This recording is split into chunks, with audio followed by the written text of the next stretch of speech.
Cette vidéo, elle est pour tous les fondateurs e-commerce. Pour ceux qui ne me connaissent pas, je suis Victor, j'ai cofondé Benenvic, une agence d'acquisition il y a 5 ans. On a géré des dizaines de millions d'investissements publicitaires et accompagné des centaines de marques. Donc des e-commerce, on en a vu pas mal. Et depuis 5 ans, on voit sur LinkedIn tout et son contraire.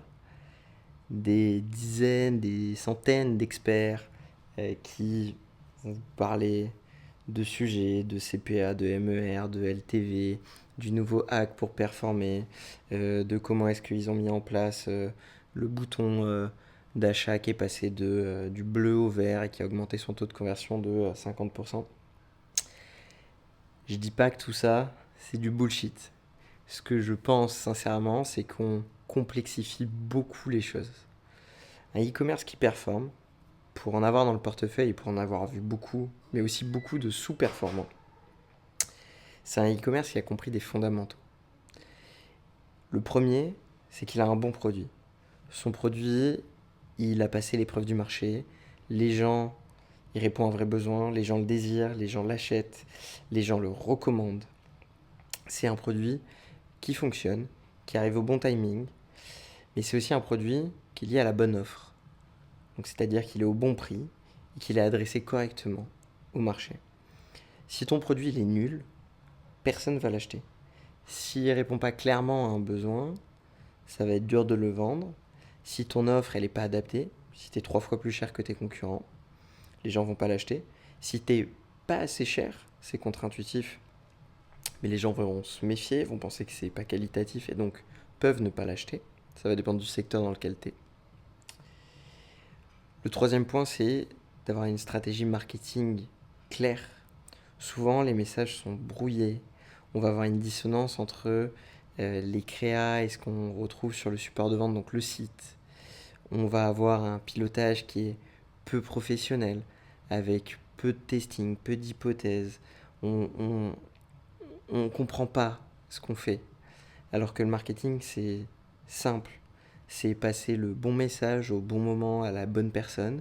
Et si on reprend les fondamentaux, on peut développer des stratégies qui ne coûtent pas des dizaines de milliers d'euros par mois au début et qui permettent d'adresser les bonnes personnes, de générer de la croissance saine. Et ensuite, c'est le service client. Il y a trop de marques qui perdent de la crédibilité, qui perdent du réachat parce que leur service client est totalement inexistant.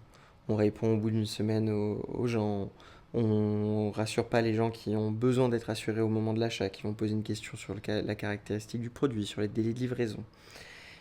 Le client, même si c'est un support digital, il ne faut pas oublier qu'il y a un humain derrière, une personne comme toi et moi, qui se pose des questions, qui réfléchit, qui a des enjeux, qui a des sujets.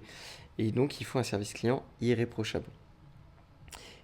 Et le cinquième, c'est avoir un support de conversion qui est efficace.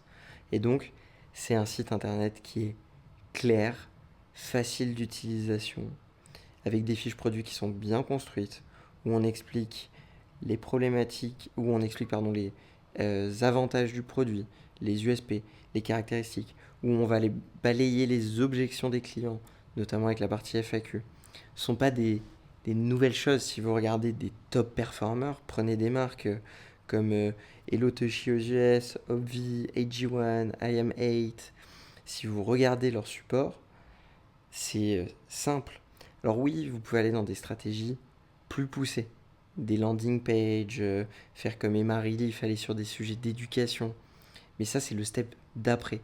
Si vous maîtrisez vos fondamentaux, que vous avez un bon produit, une bonne offre, un marketing clair et désirable, un SAV qui tient la route et un support de communication de conversion qui est performant, qui est simple, qui est intuitif, vous allez faire plus que 80% des marques e-commerce françaises. 80% des marques e-commerce françaises vont dans de la suroptimisation avant de maîtriser les fondamentaux. Et c'est pareil en acquisition. Je ne vais pas faire un focus acquisition, je ferai une autre vidéo là-dessus, peut-être plus poussée avec un support, etc. Mais en acquisition, il faut faire des choses simples.